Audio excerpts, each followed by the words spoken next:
Well, ladies and gentlemen, it's my distinct honor and pleasure to introduce to you the President of the Republic of the Philippines, the one and only Mayor Rodrigo Roa Duterte.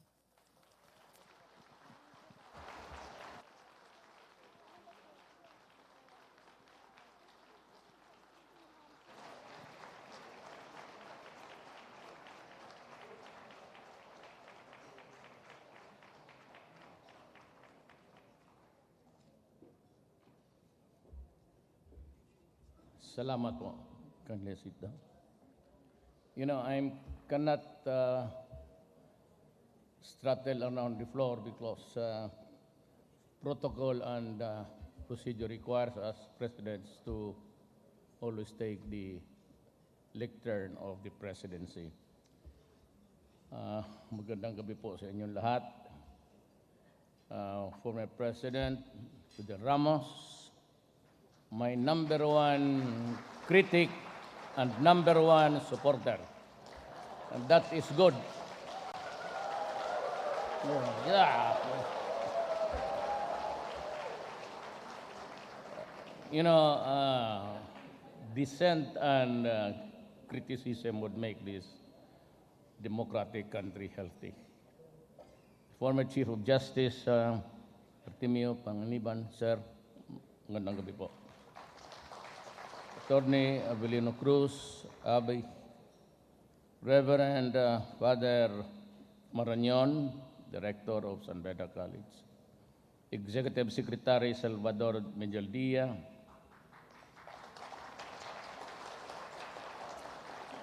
Justice Vitaliano Aguirre and members of the Cabinet, officers, trustees, and members of the San Beda Law Alumni Association, my fellow workers in government, my beloved countrymen. Abraham Lincoln, the President of the United States, could not have been more correct when he said, and I quote, "If I were to try to read, much less answer all attacks made on me, this shop, the office of the President, might as well be closed for any other business. I do the very best I know how, the very best I can, and I mean to keep doing so until the end. If the end brings me out all right, what is said against me won't amount to anything. But if the end brings me out wrong, 10 angels of God swearing I was right would make no difference." At the start of the campaign, and even when I was mayor, I was very emphatic about the issues that it would destroy the country if it is not interdicted. You know, ayaw kong magyabang, and President Ramos is here. Pero kung hindi ako ang naging presidente, itong problema sa droga, which is really a virulent issue, and of course activity, hindi ito lalabas ng totoo. You know, initially, while I was campaigning, I was already mentioning some generals were involved in the drug industry. And I warned them, nagkakampanya pa ako, ba't hindi ko na lang sinasabi yung pangalan? Pag ako ang naging presidente, habulin ko kayo. And there is still time. Maybe you want to quit now that hindi pa ako ang naging presidente. So, nung nanalo ako, I named in already known personalities. But to my horror, after the so many names that I mentioned, the final report of the PDEA from all sources collated from the, of course, national intelligence, the intelligence community, the NBI, lahat. Binigyan ako ng kopya na gano'n kakapal. So sinabi ko, medyo maproblema ito. Ngayon, as validated, submitted to me during a Senate, a cabinet meeting, ganon kakapal. So isip-isip ko, tinawagan ko ulit. So the last civilian agency na walang ka-alam-alam dyan, at least there is no bigotry in it kasi hindi naman sila connected sa DILG. And as validated, ganun kakapal. Kasi tinawag ko yung cabinet sila, Bingbong, pati yung mga dalo. Sabi ko, hindi ko ito kaya. And even if, assuming na sinasabi nila pinapatay ko, sabi ko sa kanila, I will run out of time and bullets. Because in this report, nandiyan na lahat. It all came to pass. Yung pangalanan ko, mga generals, they kept on cropping up, like Luot. Baski sa ang Region 1 Intelligence Report, lumalabas yung pangalan niya. Sabi ko, who is this guy?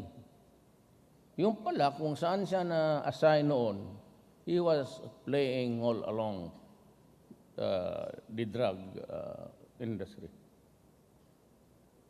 At ngayon, as submitted, nandiyan naman yung pangalan nila, and everybody else that were read by me earlier in the days of my administration. Ganon kakapal. So what I propose to do would be really, hindi ko talaga kaya. So about so many thousands policemen and mga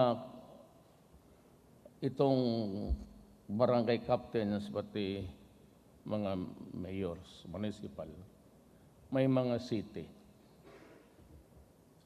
How do I investigate them one at a time tapos? And if I will file charges, I would have to get some evidence. I will never accomplish that duty. Pero ito isa lumalabas to. The problem with this government is some people, when asking or demanding whether I am telling you the truth or not, is they want proof beyond reasonable doubt. Paghuli lang nga, probable cause. So when you're a president, you do not do that because it is not your duty to collect evidence. That's for the prosecutors and the police. So yung pag dumating sa akin, it behooves upon me just to validate ano ba talaga to. Then I try to call everyone kung may mga pinsan ako sa Lanao, gano'n. May mga pinsan ako na mga MNL Lebron. So I tried to call them, ano ba to? Anong laro ninyo diyan? So I said, to my horror, ganun kakapal. So maybe before the end of the month, I will submit that report to the National Security Council at bigbigyan ko sila ng tag-isang kopya. And the Senate President and the Speaker of the House. Then let us formulate how to prevent a disaster for the next generation. Mabuti pa nga ang terrorism. I would rather deal with terrorism because actually it's just violence for a moment. Pagkatapos ng enkwentro, at least you know that you'll suffer some wounds or you die. But nahayaan kasi natin ng except during the time of President Ramos, and not I'm saying this because he's here, but simply is the truth. Kasi sa panahon niya nagtatrabaho ang mga pulis at takot sa chief PC yan used to head the Philippine Constabulary. But I'm sorry to say, during the two administration, napabayaan talaga, and they were just paying lip service. They knew. But ako sa Davao, talagang humihirit ako kasi alam ko I would have a serious problem if I don't I was trying to develop a city from the ashes of the martial years, yung away ng NPA pati gobyerno. And they used to shoot each other in the downtown area. I cannot be a mayor of a city na gano'n. So I started to clean it up. But I knew that the drugs then was pumuputok na eh. So nung sabi ko, when I became mayor, from a prosecutor to a, sabi ko sa kanila, get out of the city. If you destroy the youth of the land, which is really, ang anak natin ang future na, ano bang, bakit ba tayo nagpapahirap? Why do we work to us to death on our us just to, it's because of the children. Napabayaan, and the next generation is now in jeopardy. Ngayon, kung wala kang gagawin dito, I said with the drug industry, ganon kakapal. Puro pangalan niya na. Elected officials, ganon. Police, ganon kakapal. So it would give you the magnitude of the problem to be solved. Hindi mo kaya ako kung sa Davao, sige, if you do not go out of the city, I'll kill you. Well, papatayin ka talaga. Edi, umalis. So wala akong napatay. Kasi umalis. Saka yung nagpaiwan, namatay naman ang sarili nila. If it is not suicide, sasabihin sa'yo, umalis ka, patayin ka. Ayaw mong umalis. What do you call that? Homicide. Sinabi na nga eh. Umalis ka, pag papatayin kita. So if you stand there in front of me, maybe make a, di sigurado. Pag ginanon mo ang, but what is really very important is the state of lawlessness. Kaya I tried my best. So Davao, would you believe it? Domestic income within the city. Economic growth hit sometimes, anong year yun? Ano mo siguro ni President Ramos? 9%. Ngayon ang Davao ngayon. Look at Davao now. Look at how clean Davao is. Kasi may pera eh. Pag may pera, pwede ka talaga mag-parlay ng dito sanitation, dito health services. Ngayong Presidente, ang pag-usapan natin. Campaign. Let us enumerate. I said, if I become President, I will do away with corruption in government. And it will be.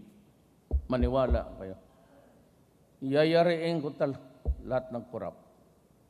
I am committed to it. Then I said, I will suppress drugs. Ginagawa ko rin. And believe me, until the last pusher is out of the streets and the last drug lord is exterminated, it will last until the last day of my term. Walang, di tao atras dyan. And I said, criminality, it has stymied our economic, social, and political life. It should also stop.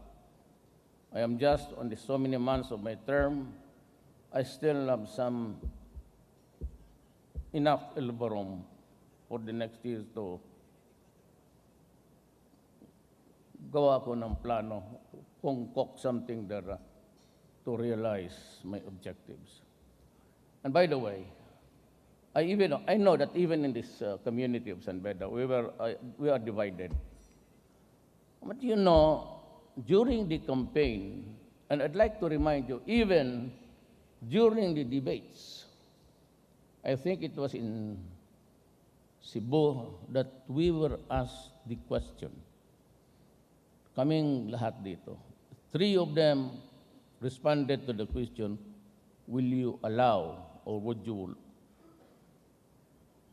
agree to the burial of Marcos here sa libingan ng mga bayani?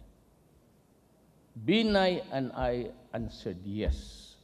May I remind you? Kasi pati yung, well, sabi ko, doon ba siya sa Davao? Because my mother was one of the yellow leaders sa Davao. There were only about 4 of them earlier in the days of martial law, marching along the streets of Davao. And at one time, she was talking before a crowd of security, police, and military. Yun lang ang crowd niya. At binagmumura niya yung... But, you know, as a son, I had to be there. And after that, I tendered my resignation to our head, Fiscal Galicia. Sabi ko, sir, as a matter of delicadeza, you know, my mother is... But you know, that's, huwag ka na lang, you just keep quiet or be neutral. Ay, sabi ko, because nasa gobyerno ako. Along the years, I tried 3 times. Every time, I was denied. So I kept on to the last days, yung independence. On this day is the coup.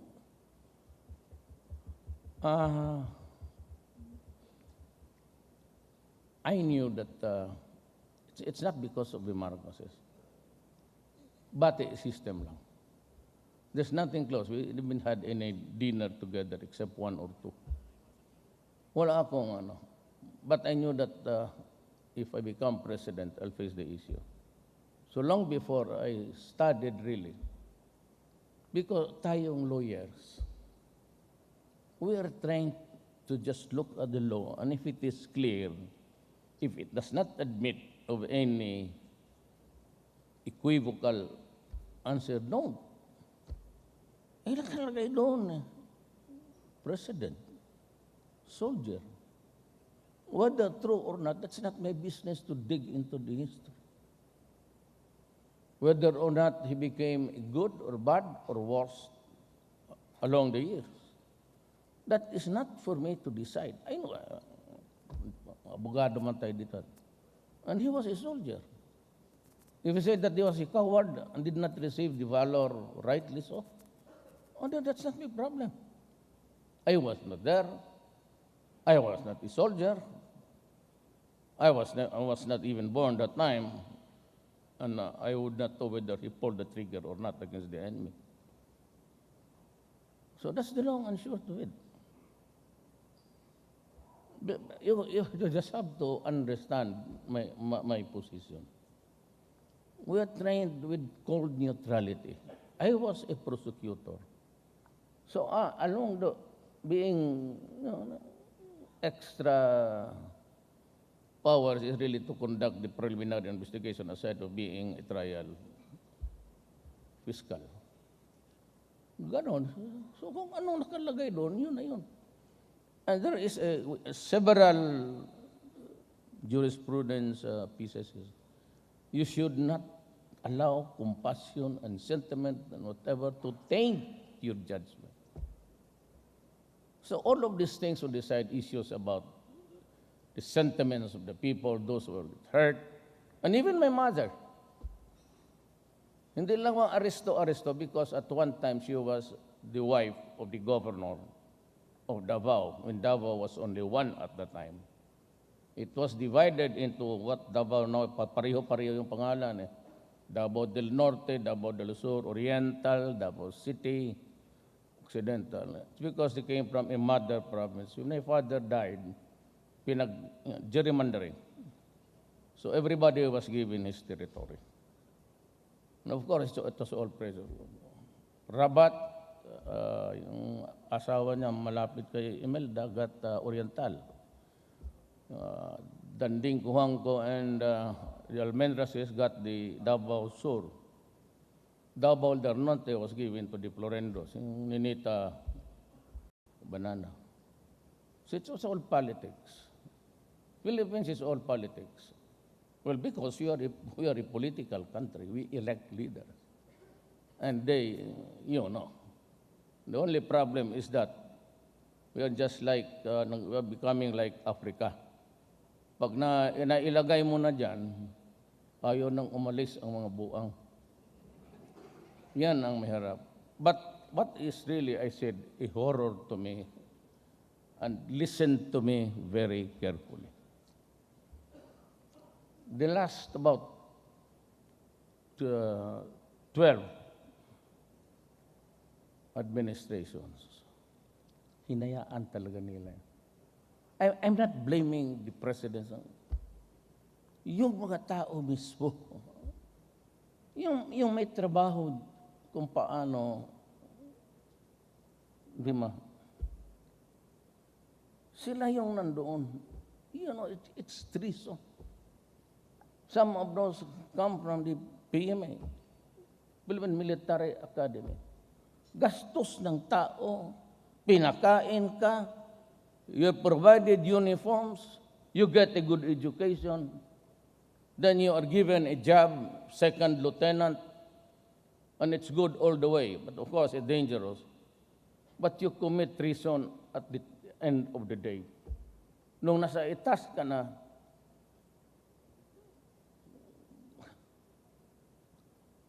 kat pupunta ka sa akin, sabihin mo, wala ako doon. Maniwala kami, wala ako dyan sa ano. Pati ako bulahin mo. Kung bulahin mo, di anong gawin ko sa iyo? Putang ina ka, litsay ka. Ito tama, totoo. Huwag mo akong bulahin, talagang madisgrasya ka. Sinasabi ko na nga publicly na you projected, you got to me and, well, of course. And then you go back to your territory, you renege everything you say, and then you continue your happy days. Because it is operated even inside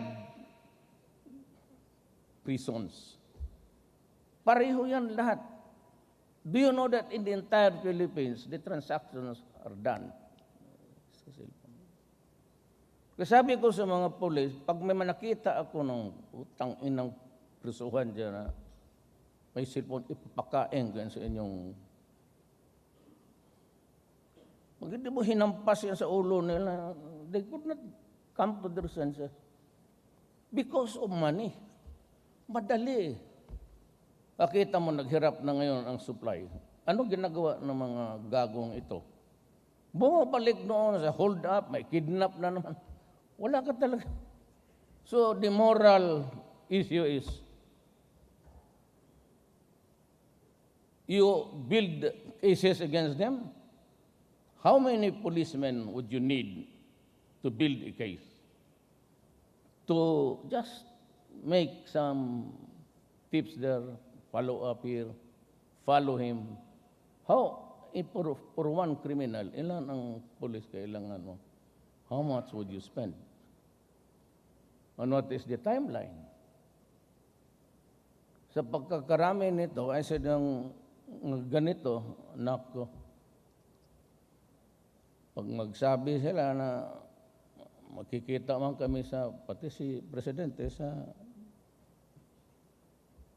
National Security Council. Pag sinabi niya, ikaw man yung Presidente, so anong gawin mo? Okay. Kasi pag mag-ano ako sa, I realize really the burden. Naging fiscal ako, naging mayor ako for 23 years. Alam ko ang laro. We indulge in illusions dyan sa ano. Believe me. Total, maging presidente man rin kayo balang araw.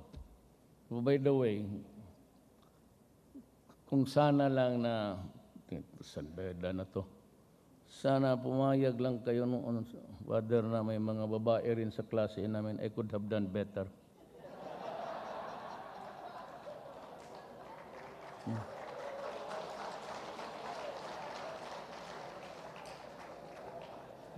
Tapos ganon kagaganda.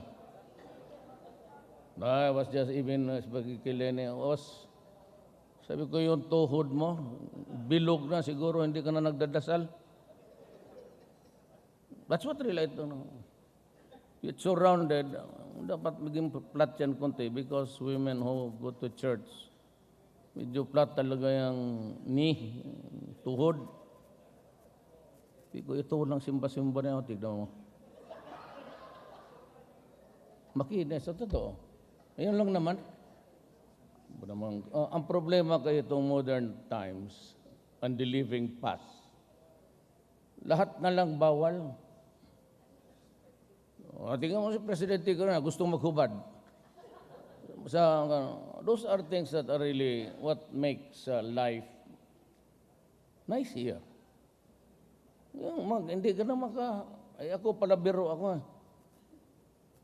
Pati yung mga babae na polis, pinaghampas ko yan pag yung puwet, ginaganon ko. Diyan sa Malacanang, pag mainit ang ulo ko paglabas, daldala folder ko, isa ka pa. Ganon. Those are really sinubrahan kasi nitong Western Morris. Sumobra ang mga putang ina niya. Totoo. Bata, nawala na tuloy ang gana ng buhay natin. Ano yun what is clearly sexual harassment, especially if you are a superior.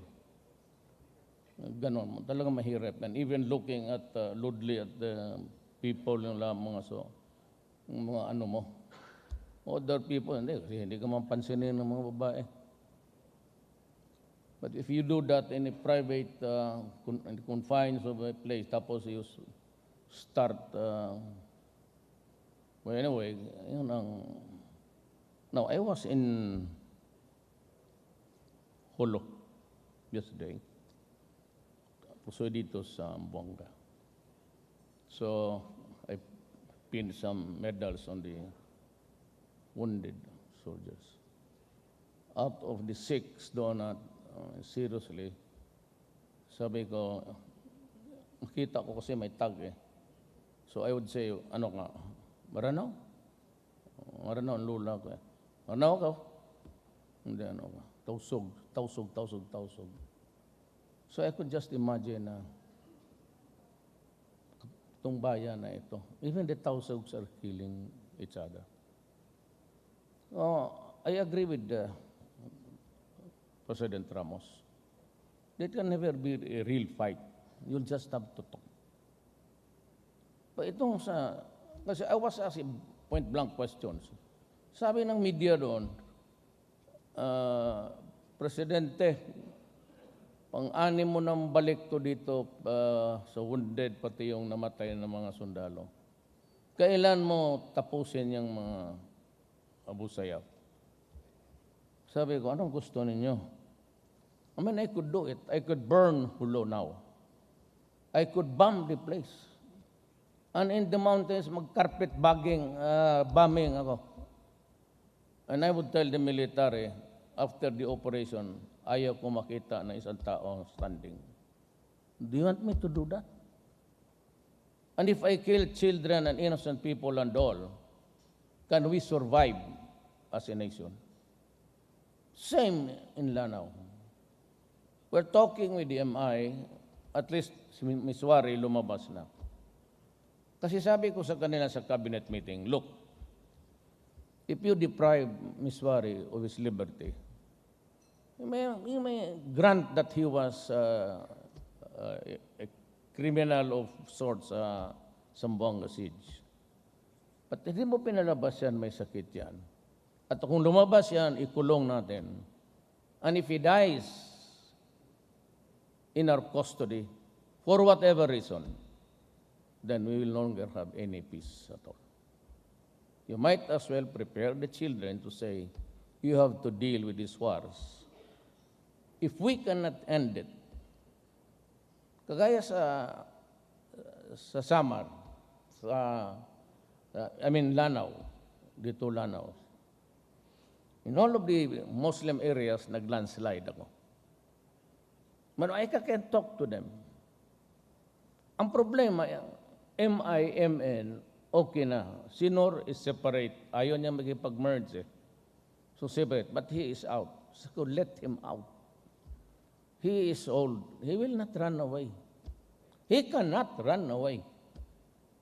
It's impossible.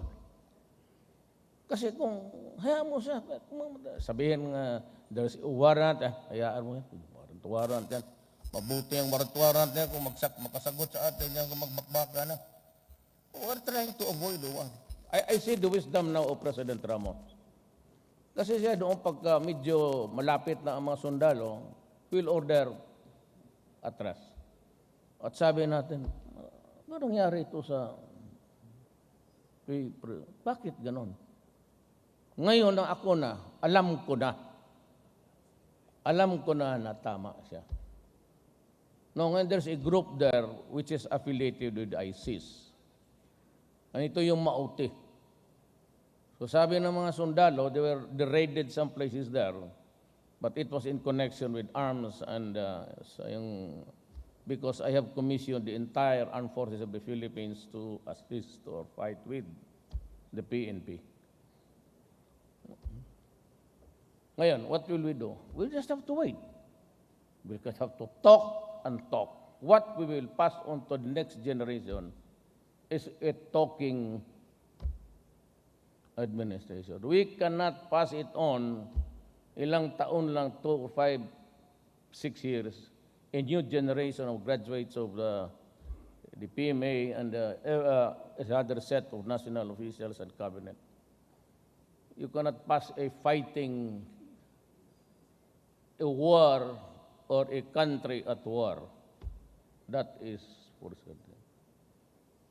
Storya lang talaga. Madali man sa hulo.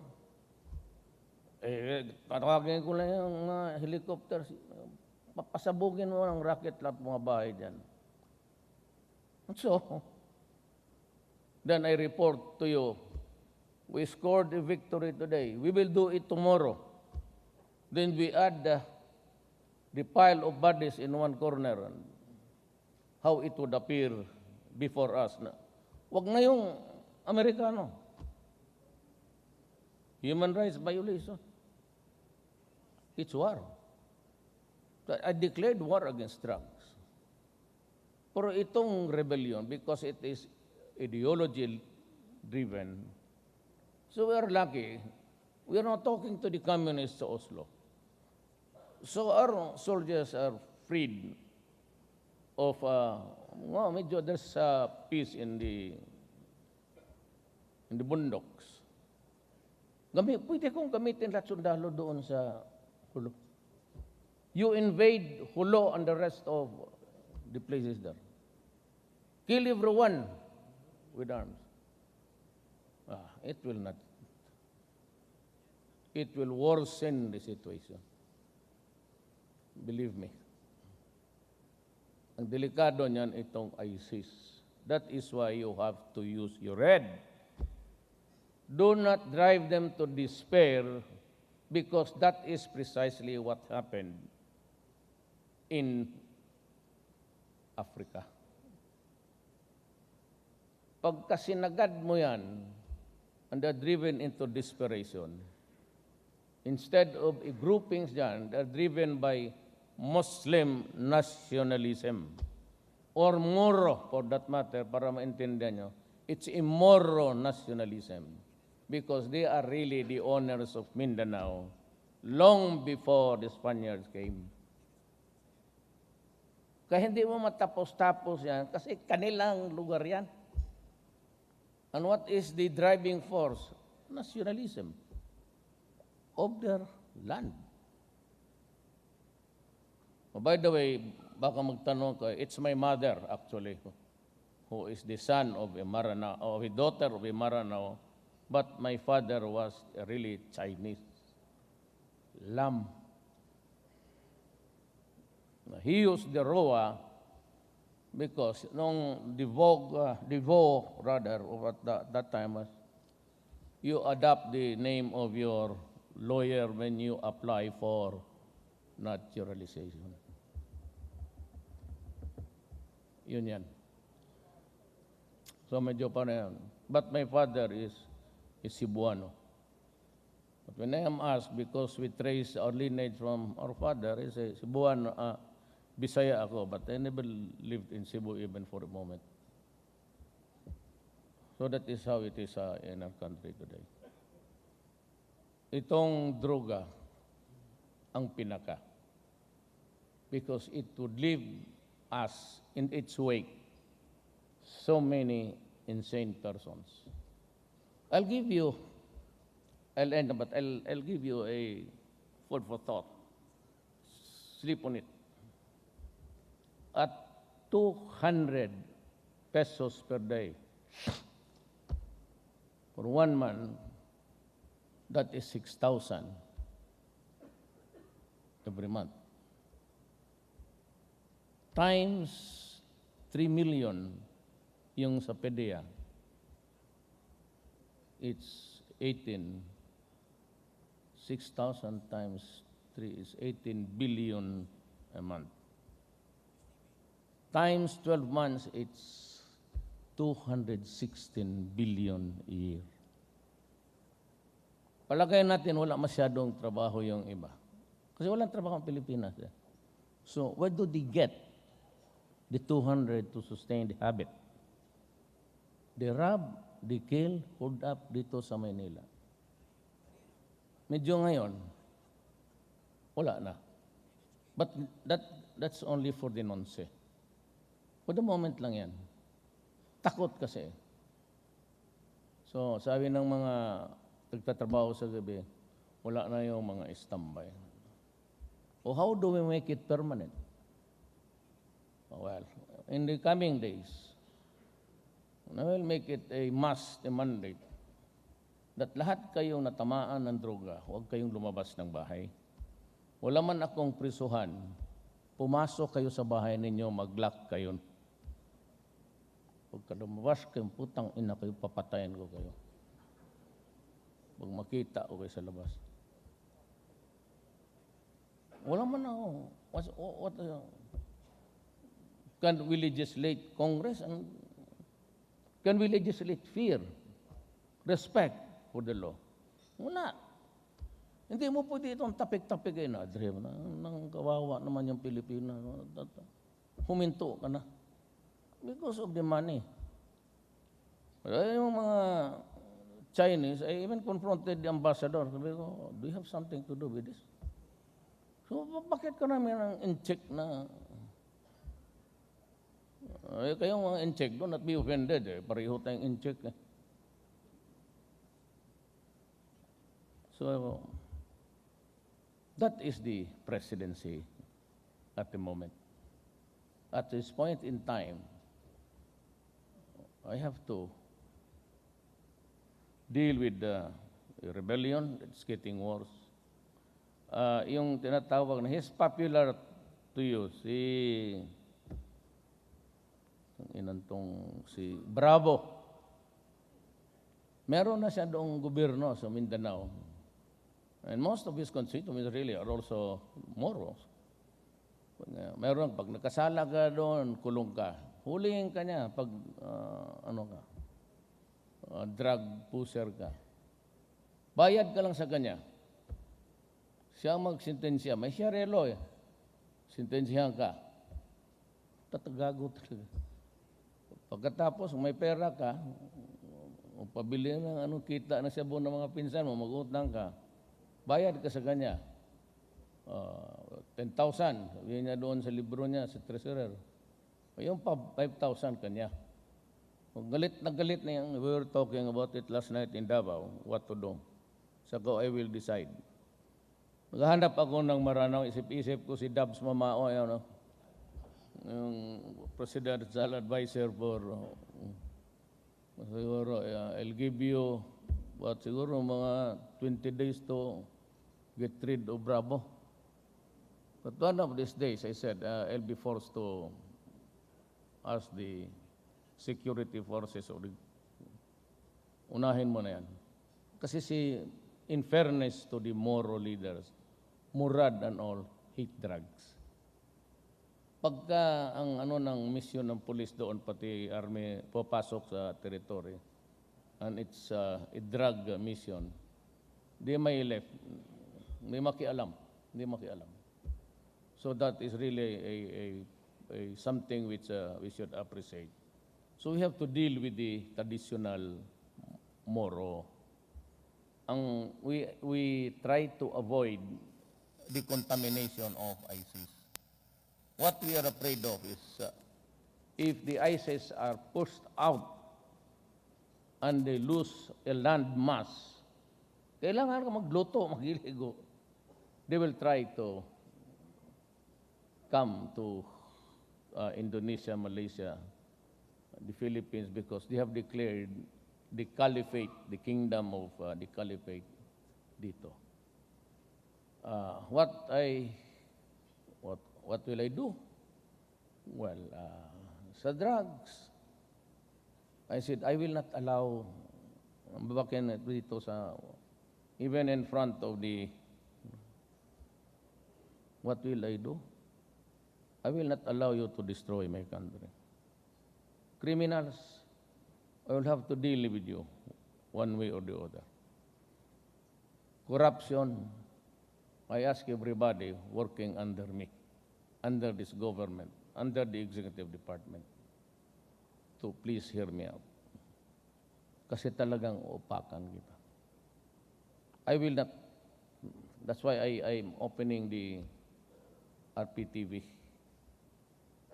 Yung every day they can text the official, never mind about libel nandun. Sabi ko, sige, lagay ninyo ang pangalan ng tao, opisina, lagay mo kung anong hiningi sa'yo.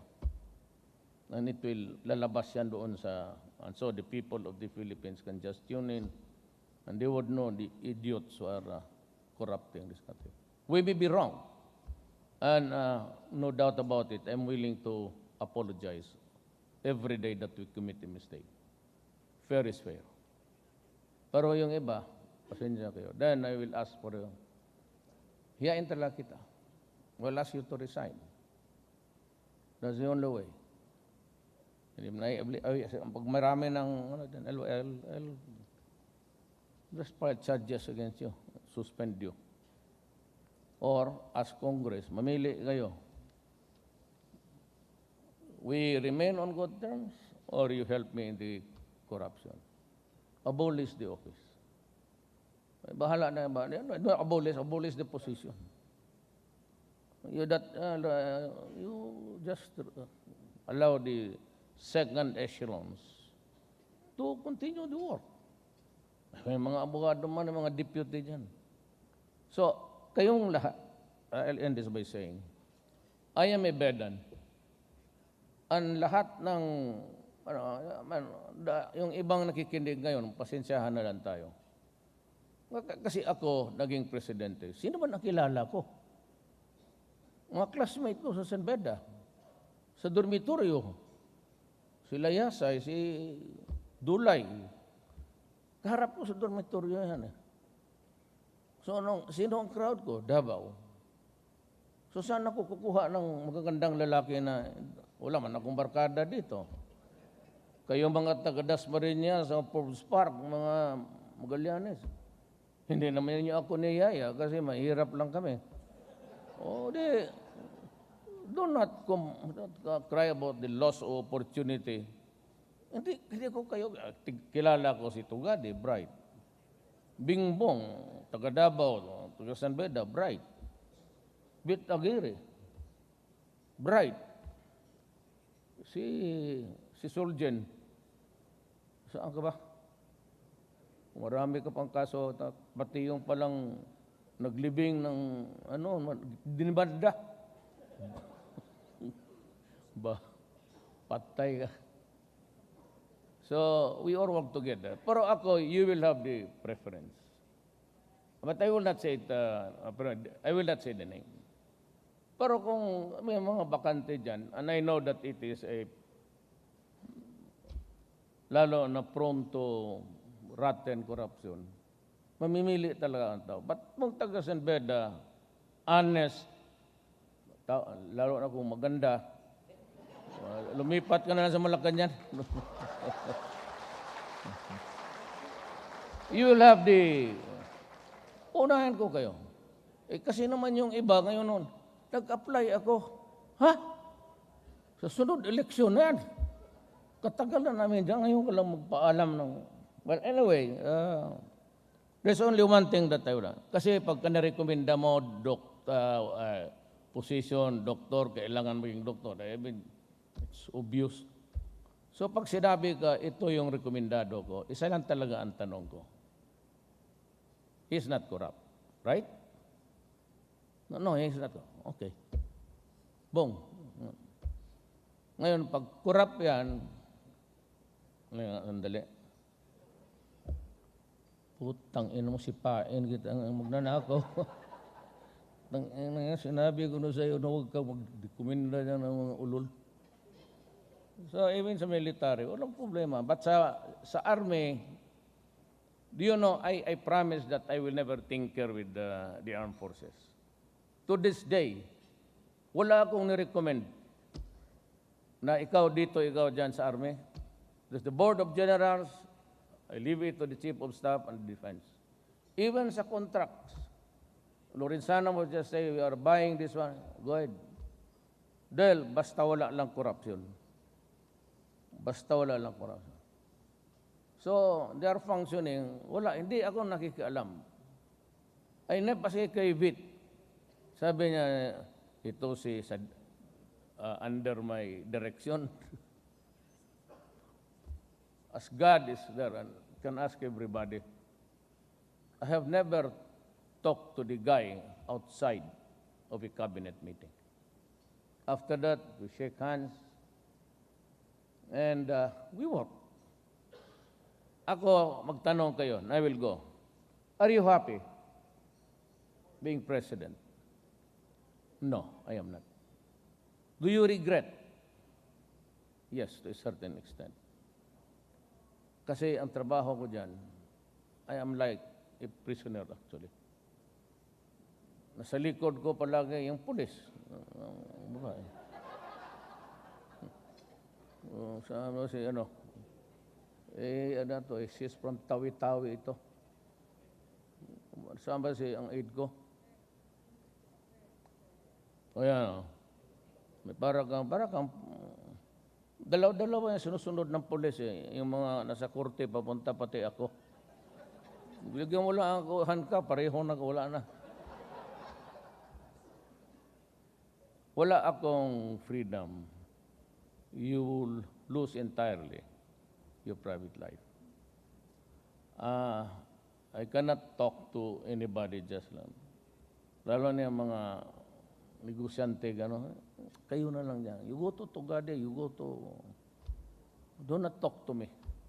I said that. And hindi na nagsara ako, but better that yung mga negosyante nyo gano'n, only if there's a problem. Then, yung hiningi ka, the first whiff of corruption, just call me. Madali yan, i-transfer. Kasi maraming bakante sa Hulo pati Basilan. Totoo. May mga yung polis na sabi ni Tolpo naghihingi dyan sa mga to. Sabi ko, animal ka, litse ka. Hirap na hirap ako magpunta sa ibang bayan, makiusap ng mga investors. Pag yan ang start to, I will blow your balls off. So yan ang, this is the bedant president that you have.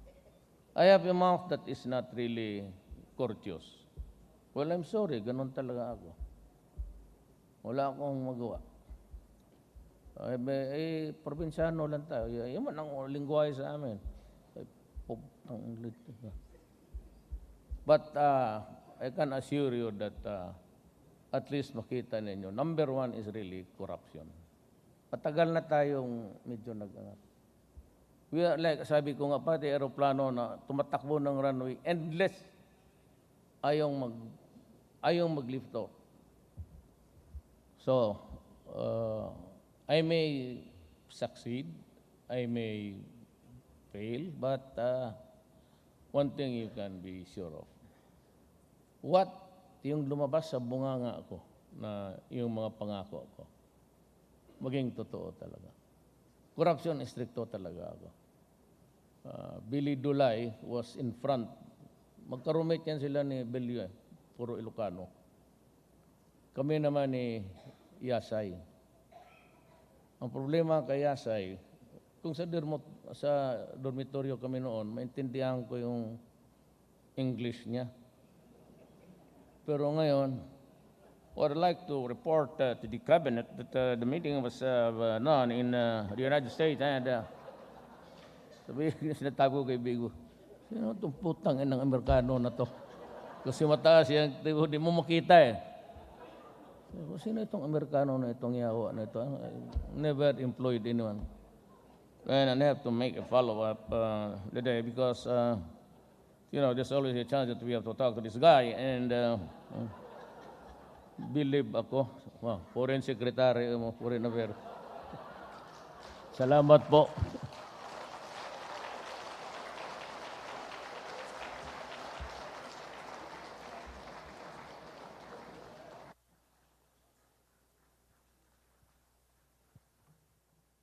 Maraming salamat po sa ating presidente. Mangyari hong pumunta sa in front po ang Justice Francisco Acosta at ang presidente ng Alumni Association, Attorney Avelino Cruz, the chairman, kayo po yung presidente, I'm sorry, and the other members of the Alumni Association. Meron po kayong igagawad sa presidente. Kayo po. Ano po ba? Ay, yung medallion. Saan yung medallion? Where is the medallion? Kat, medallion. Asan? Asan? Asan? Okay. Bibigay niyo. Okay. Ito.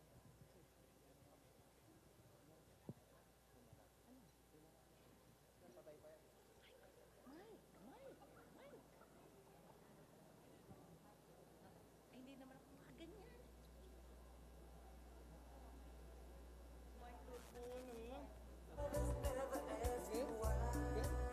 This Embeda Law Alumni Association elevates President Rodrigo Roa Duterte to the 2016 Embeda Law Hall of Fame in recognition of his distinguished legacy in the field of government service, thus becoming a source of pride and inspiration to young Bedans to be great Filipinos. His exemplary professional achievement and commendable government service is continuously building a fully human, wholly Christian, and truly Filipino community, striving to make the kingdom of God a reality in this world and a faithful embodiment of the Benedictine ideals of peace, prayer, and work. Given this 26th day of November, in the year of the Lord 2016, during the San Bedelo Homecoming, Shangri-La, at the Fort Bonifacio Global City, Taguig City. Signed, Justice Francisco P. Acosta, President San Bedelo Alumni, Attorney Avelino V. Cruz, Chairman Emeritus, San Bedelo Alumni Association, and Father Aloysius. Ano ba yung sinasabi niyo? Akala ko may problema kayo eh. Very Reverend Father Aloysius Maria Maranan, OSB, Rector President, San Beda College.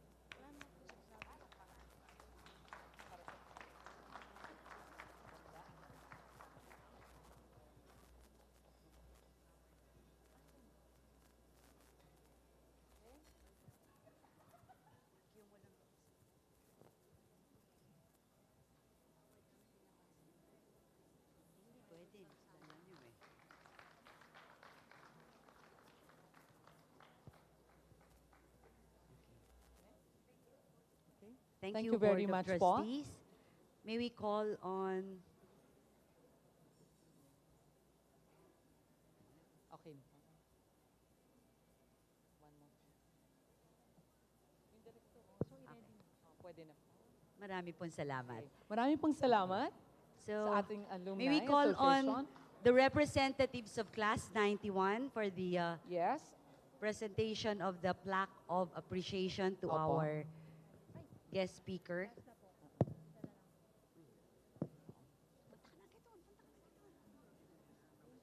Okay.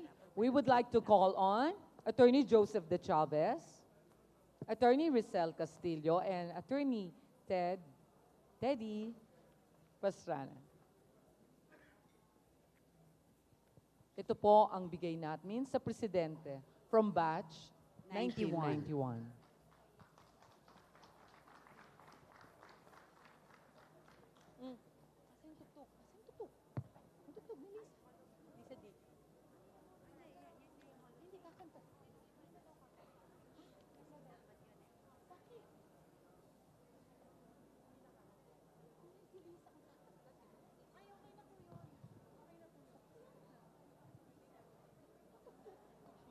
Maraming salamat po, Mr. President, Mayor.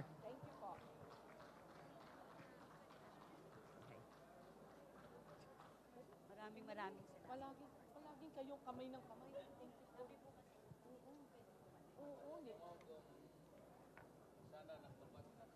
Maganda yung grado ko. Sige po. Ano ko? Mas maputi mo. Nakita ko. Okay. As we... May we now call on to serenade the President at sa ating lahat, may we call on Justice Lisa D. Palakpakan po natin. Good evening, everyone. I'm so honored to sing for you tonight, especially to my batch and our dear President, Mayor President. Thank you, Manong. Thank you for coming, for all the guests. We're all so proud to be with you tonight as Bedans.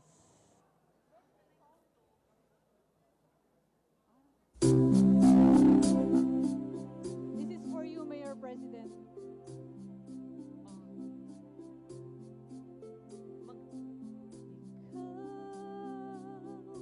Ang bigay ng may kapal, kung sa aking dasal.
Thank you, Mr. President.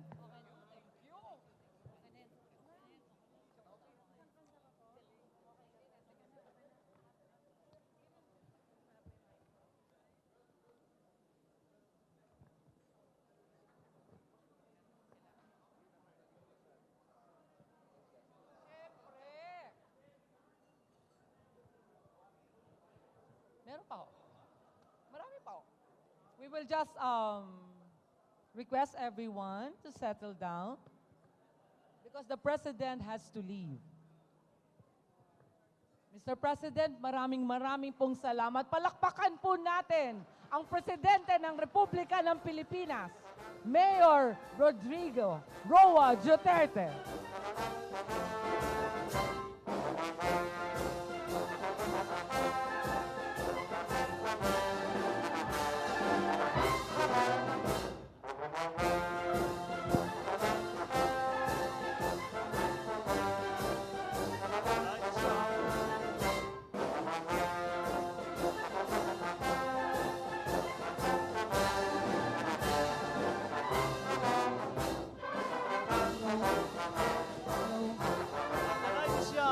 Hello, request everyone to go back to their seats.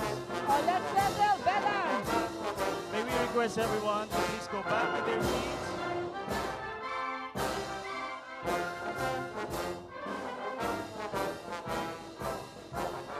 May we request everyone to please go back to their seats.